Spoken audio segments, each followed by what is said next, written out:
नमस्कार। एवन उत्तर प्रदेश में आपका स्वागत है। मैं हूं सौरभ शर्मा। आइए नजर डालते हैं इस वक्त की हेडलाइंस पर।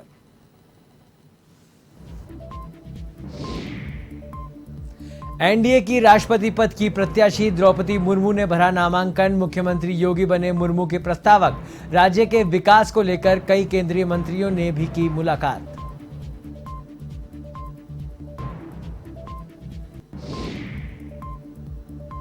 राष्ट्रपति चुनाव को लेकर अखिलेश यादव ने बुलाई बैठक। सांसदों और विधायकों से की चर्चा। विपक्ष के उम्मीदवार यशवंत सिन्हा का खुलकर किया समर्थन।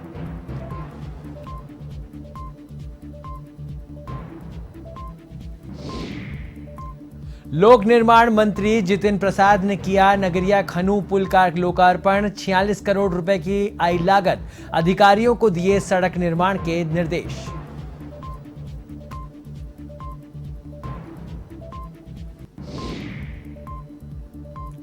जौनपुर में आकाशीय बिजली ने बरपाया कहर। बिजली की चपेट में आने से एक व्यक्ति और कई मवेशियों की मौत। हादसे के बाद छतरीपुर गांव में पसरा मातम।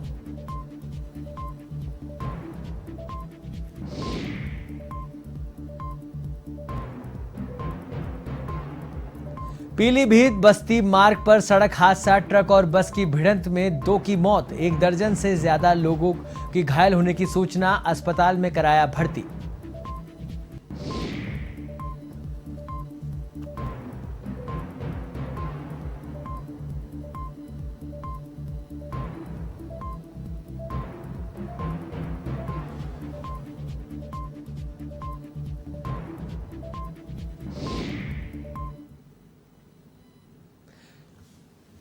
एनडीए की राष्ट्रपति पद की उम्मीदवार द्रौपदी मुर्मू के नामांकन में शरीक होने वाले दिल्ली पहुंचे।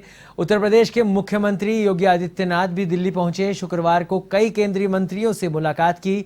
राज्य के विकास की योजनाओं को लेकर उन्होंने केंद्रीय मंत्रियों से चर्चा की। सीएम योगी ने केंद्रीय सड़क परिवहन मंत्री नितिन गडकरी, रेल मंत्री अश्विनी वैष्णव, केंद्रीय जहाजरानी मंत्री सर्बानंद सोनोवाल और केंद्रीय संस्कृति मंत्री किशन रेड्डी से मुलाकात की। केंद्रीय सड़क परिवहन मंत्री नितिन गडकरी ने उन्होंने ब्रज क्षेत्र के विकास को लेकर ब्रज 84 कोस परियोजना, 52 किलोमीटर की ब्रज तीर्थ पथ परियोजना, 72 किलोमीटर की गोवर्धन कनेक्ट परियोजना पर चर्चा की। साथ ही मथुरा वृंदावन रेल मार्ग, मथुरा वृंदावन रेल लाइन पर लाइट रेल ट्रांजिट सिस्टम के निर्माण और मथुरा जंक्शन पर टूरिस्ट फैसिलिटी सेंटर निर्माण को लेकर केंद्रीय रेल मंत्री से चर्चा की। दिल्ली दौरे के दौरान उन्होंने वृंदावन मथुरा गोकुल को जोड़ते हुए यमुना नदी पर जलमार्ग को विकसित किए जाने को लेकर केंद्रीय जहाजरानी मंत्री सर्बानंद सोनोवाल से भी मुलाकात की। उन्होंने केंद्रीय संस्कृति मंत्री भी जी किशन रेड्डी से ब्रज क्षेत्र में पौराणिक व ऐतिहासिक धरोहरों के पुनरुद्धार व पुनर्प्रतिष्ठा करने के संबंध में भी बात की।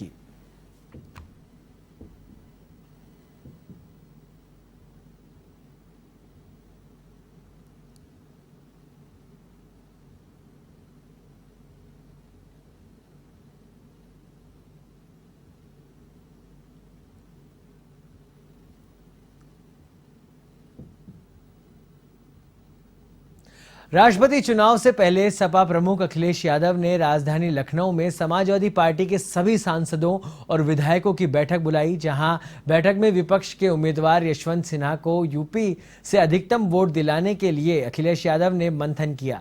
बता दें कि सपा और सहयोगी दलों को मिलाकर 125 विधायक हैं। सहयोगी दल रालोद निर्दलीय मिलाकर सपा के राज्यसभा में 5 सांसद हैं। लोकसभा में अभी 3 सांसद हैं। 2 सीटों पर उपचुनाव हो रहा है। सपा इन्हें जीतेगी तो 5 सांसद रहेंगे। यूपी में एक विधायक का मूल्य 208 है और सांसद का मूल्य 700 है। इस तरह सपा और सहयोगी दलों को मिलाकर उनके मतों का मूल्य 26,000 है। सांसदों का मूल्य इसमें शामिल नहीं है। असल में अखिलेश यादव के लिए ज्यादा जिम्मेदारी है कि वह यशवंत सिन्हा को विपक्ष के अधिक से अधिक वोट दिला पाएं।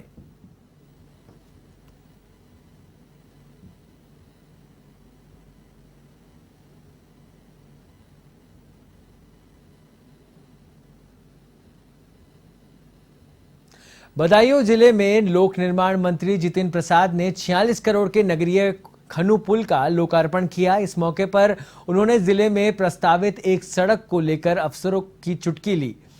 उन्होंने कहा कि अगर यहां रोड न बनी तो शक्ल दिखाने लायक नहीं रहूंगा, गुणवत्ता से कोई समझौता नहीं किया जाएगा। साथ ही उन्होंने कहा कि सेतु का या पुल बड़े लोगों के लिए या बड़ी कारों के लिए नहीं बनते, ये ग्रामीण क्षेत्रों के जीवन में सुधार लाने के लिए बनते हैं। बता दें कि दातागंज विधायक राजीव कुमार सिंह के प्रयास से इस सेतु का निर्माण पूरा हुआ है। 697.93 मीटर लंबाई के इस पुल से कई गांवों को राहत मिलेगी। इस दौरान सांसद धर्मेंद्र कश्यप, दातागंज विधायक राजीव कुमार सिंह, बाबू भैया, बिलसी विधायक हरीश शाक्य, सदर विधायक महेश गुप्ता, जहाजपुर विधायक, शाहजहांपुर विधायक विक्रम सिंह, जिला अध्यक्ष राजीव गुप्ता समेत अनेक लोग मौजूद रहे।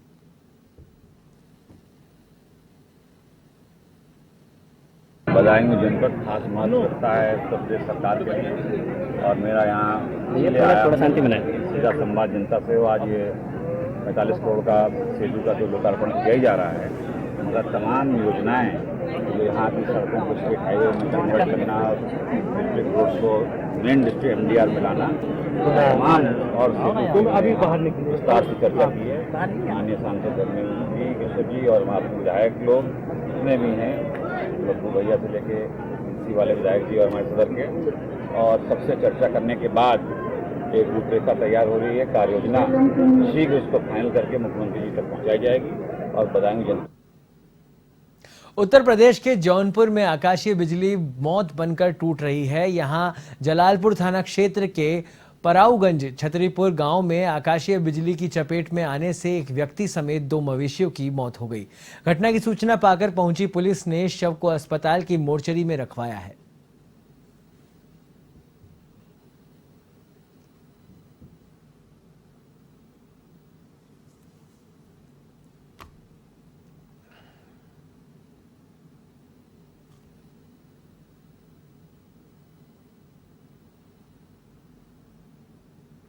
खबर लखीमपुर खीरी से है, जहां पीलीभीत बस्ती मार्ग पर बस और ट्रक में जोरदार भिड़ंत हो गई। हादसे में 2 की मौके पर ही मौत हो गई और करीब 1 दर्जन से ज्यादा लोग घायल हो गए। वहीं मौके पर पहुंची पुलिस ने शवों को कब्जे में लेकर सभी घायलों को अस्पताल में भर्ती कराया और बस में फंसे लोगों का रेस्क्यू किया। घटना ईसा नगर थाना इलाके में भरेंटा गांव के निकट पीलीभीत बस्ती मार्ग पर हुई है।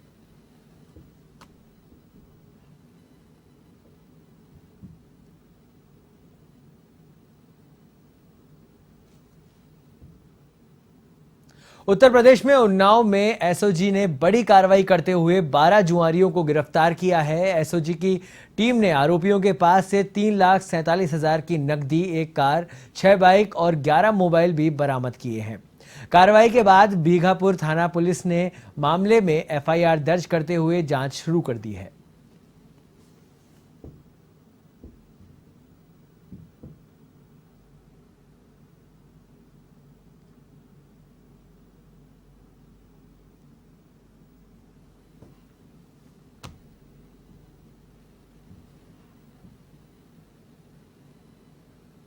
यूपी के सहारनपुर में भारतीय किसान यूनियन के कार्यकर्ताओं ने अग्निपथ योजना के विरोध में प्रदर्शन किया और राष्ट्रपति के नाम जिला अधिकारी को ज्ञापन सौंपा। इस दौरान जिला महामंत्री चौधरी अशोक सिंह ने कहा कि यह योजना किसानों के बच्चों के साथ अन्याय है। सरकार को अग्निपथ योजना को वापस लेना होगा। उन्होंने कहा कि शांतिपूर्वक आंदोलन करने से ही हम सरकार के खिलाफ लड़ सकेंगे।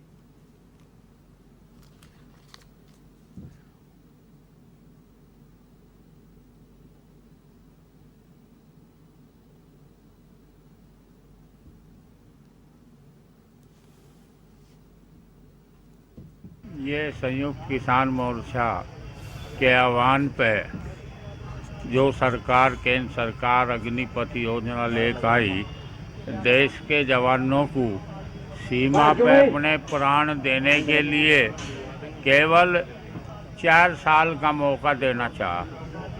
हमारे देश का जवान सेना में केवल इसलिए नहीं जाता कि मात्र वो आजीविका के लिए या नौकरी के लिए, देश के प्रति अपनी वफादारी, मातृभूमि से प्यार के लिए सेना में नौकरी करने जा, और उसमें भी आप मात्र 4 साल का मौका दे 4 साल का तो भाई सीधा 7 साल भर तो मेरा वैसे ही निकल जाएगा। आगे वहाँ जाते हो कि 2 साल रह रहे वो काम क्या करेगा, ना मात्र भूमि की रक्षा कर पाएगा ना वो अपनी करेगा। वो तो 4 साल काट कर सोचेगा कि केंद्र सरकार की ओर से जारी अग्निपथ योजना का देश भर में खासा विरोध देखने को मिल रहा है। तमाम शहरों में युवा सड़कों पर उतरकर इस योजना का खुलेआम विरोध कर रहे हैं। ऐसा ही एक नजारा जनपद महोबा में भी सामने आया, जहां भारतीय किसान यूनियन ने कलेक्ट्रेट पहुंचकर प्रदर्शन किया और राष्ट्रपति के नाम डीएम को ज्ञापन सौंपा। साथ ही अग्निपथ योजना को जल्द से जल्द रद्द करने की अपील की। इस अवसर पर भारतीय किसान यूनियन के जिला अध्यक्ष राम खिलावन शुक्ला ने केंद्र सरकार पर निशाना साधा। उन्होंने कहा कि सरकार को युवा वर्ग के साथ सिर्फ और सिर्फ धोखा कर रही है।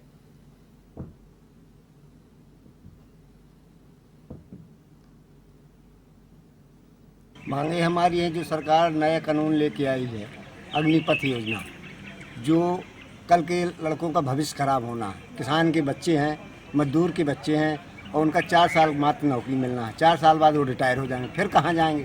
तो ऐसे कानून हमको न चाहिए जिसमें बच्चों का भविष्य बर्बाद होना है। यह अग्निपथ योजना बिल्कुल गलत कानून है, इसको तत्काल वापस होना चाहिए। ये जो अग्निपथ योजना सरकार द्वारा लाई गई है, इसके विरोध में किसान यूनियन उतरी। इसमें 4 साल की नौकरी दी जा रही है। 4 साल बाद बच्चा कहाँ जाएगा, सड़क में खड़ा हो जाएगा। पेंशन भी कोई नहीं, कोई आगे की नौकरी की कोई जवाबदारी दे ही नहीं। तो ऐसे में तो किसान के बच्चे बर्बाद हो जाएंगे। लगभग कितने लोग आपके साथ मौजूद 100 हैं? आदमी। यूपी में कोरोना के केस फिर से बढ़ने लगे हैं, जो चौथी लहर की आहट दे रहे हैं। बता दें कि यूपी में अभी एक्टिव केस की संख्या करीब 3,423 है। इतने एक्टिव केस 2 मार्च यानी 113 दिन पहले मिले थे। महज 7 दिन के अंदर संक्रमण के मामले में 185% इजाफा हुआ है। 16 जून को यूपी में एक्टिव केस की संख्या 1,849 रही, लेकिन अब करीब 3,423 एक्टिव मरीज हैं। इस बीच 16 दिनों में 12 लोगों की कोरोना से मौत हो गई।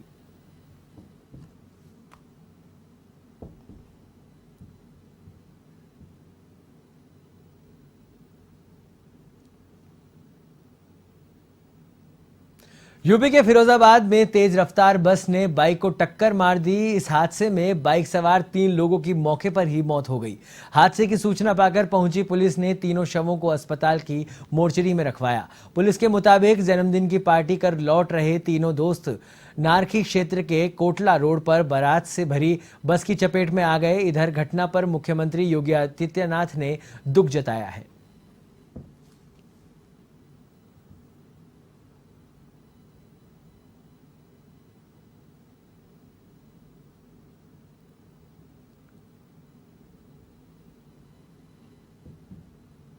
नारकी क्षेत्र में कोटला कस्बे से आगे बढ़ के फरिया की तरफ जाने वाली सड़क पे बस और एक बाइक की टक्कर हो जाने से 3 नवयुवकों की मृत्यु हो गई है। और इसमें जो बस है, बस को कब्जे में ले लिया गया है। ड्राइवर मौके से फरार हो गया है, उसकी तलाश जारी है। पंचायतनामा की कार्रवाई की जा रही है और पंचायतनामा पोस्टमार्टम करा के आवश्यक विधि कार्रवाई। उत्तर प्रदेश के बाराबंकी में रक्त रंजित शव मिलने से सनसनी फैल गई। परिजनों के अनुसार किसान अपने घर से खेत के लिए निकला था, जिसका शव संदिग्ध परिस्थितियों में मिला है। वहीं युवक के कनपट्टी पर गहरे घाव के निशान है। साथ ही मौके पर एक कारतूस मिला है, जिसके चलते परिजनों ने हत्या की आशंका जताई है। पूरा मामला जहांगीराबाद क्षेत्र के अटवा का बताया जा रहा है। फिलहाल मामले की जांच जारी है।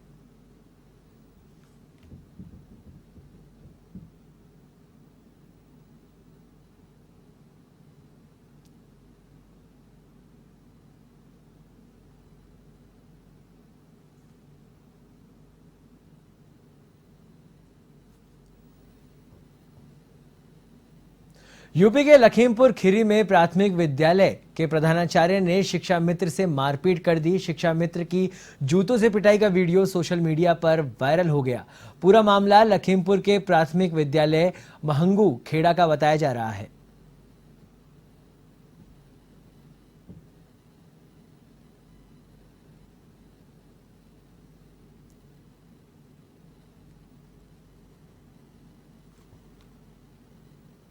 बुलंदशहर के सिकंदराबाद में युवती को अगवा करने का प्रयास करने वाले दोनों आरोपियों को पुलिस ने गिरफ्तार कर लिया है। बता दें कि बाइक सवार दो आरोपियों ने पीड़िता को जबरन बाइक पर अपने हाथ से ले जाकर उसके साथ अश्लील हरकत की थी। वहीं आरोपियों की हरकत का विरोध करने पर पीड़िता के साथ उन्होंने जमकर मारपीट की थी। घटना के बाद पीड़िता आरोपियों के चंगुल से छूटकर घर पहुंची, जहां परिजनों को आपबीती सुनाई। वहीं मामला दर्ज कराने के बाद पुलिस ने दोनों आरोपियों को गिरफ्तार कर लिया है।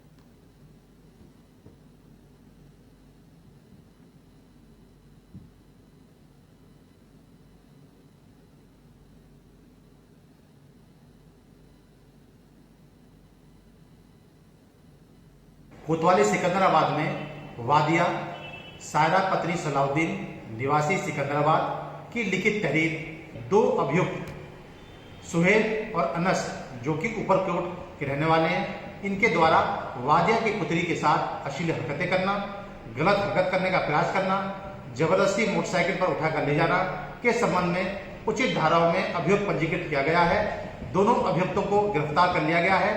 पूछताछ और साक्ष्य संकलन कर विवेचनात्मक कार्रवाई की जा रही है।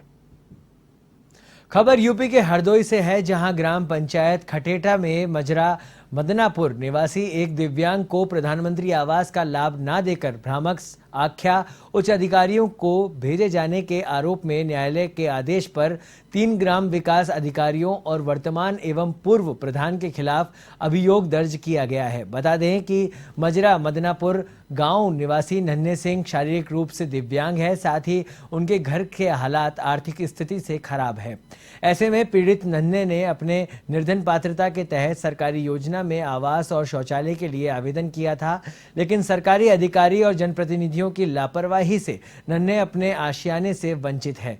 इधर मामला सामने आने के बाद 5 आरोपियों के खिलाफ मुकदमा दर्ज कर लिया गया है।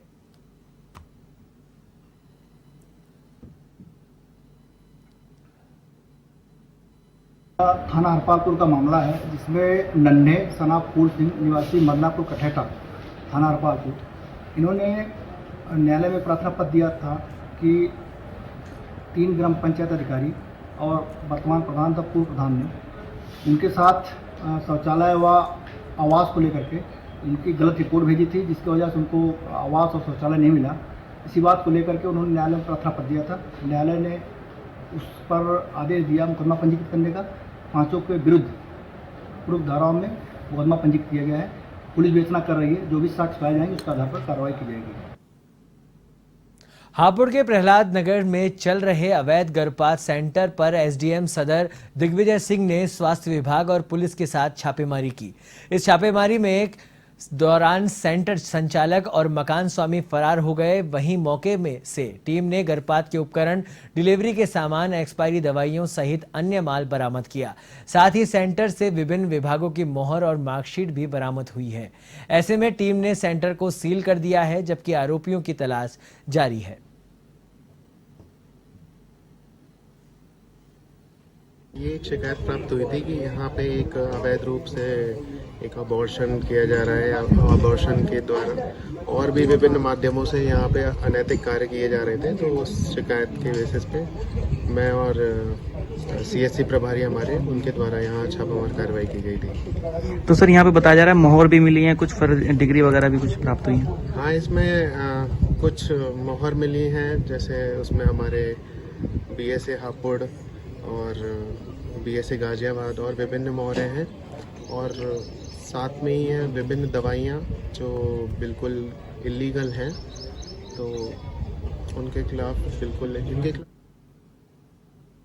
अयोध्या में जुमे की नमाज को लेकर पुलिस प्रशासन फिर अलर्ट मोड पर नजर आया। अयोध्या परिक्षेत्र के आईजी कविंद्र प्रताप सिंह और एसएसपी शैलेश कुमार पांडे ने भारी पुलिस बल के साथ सड़कों पर उतरकर रूट मार्च किया।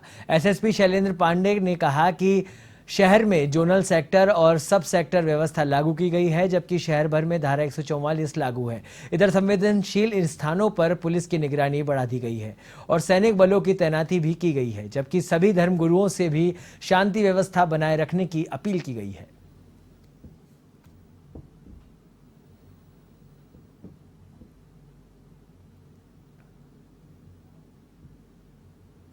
उत्तर प्रदेश के जौनपुर में जुमे की नमाज को लेकर पुलिस प्रशासन अलर्ट मोड पर नजर आया। पुलिस अधीक्षक अजय साहानी निर्देशन में शांति व्यवस्था बनाए रखने के लिए जगह जगह पुलिस जाब्ता मुस्तैद रहा। इस दौरान सभी गांव कस्बों में पुलिस प्रशासन ने पैदल मार्च कर शांति व्यवस्था बनाए रखने की अपील की।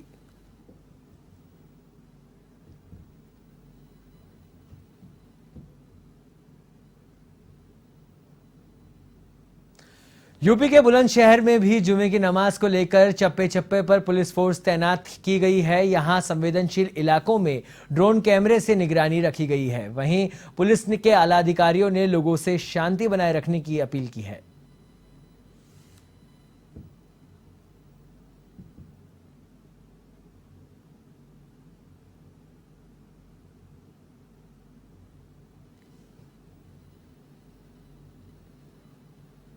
इस बुलेटिन में फिलहाल इतना ही। देश और दुनिया की तमाम खबरों के लिए देखते रहिए A1 TV।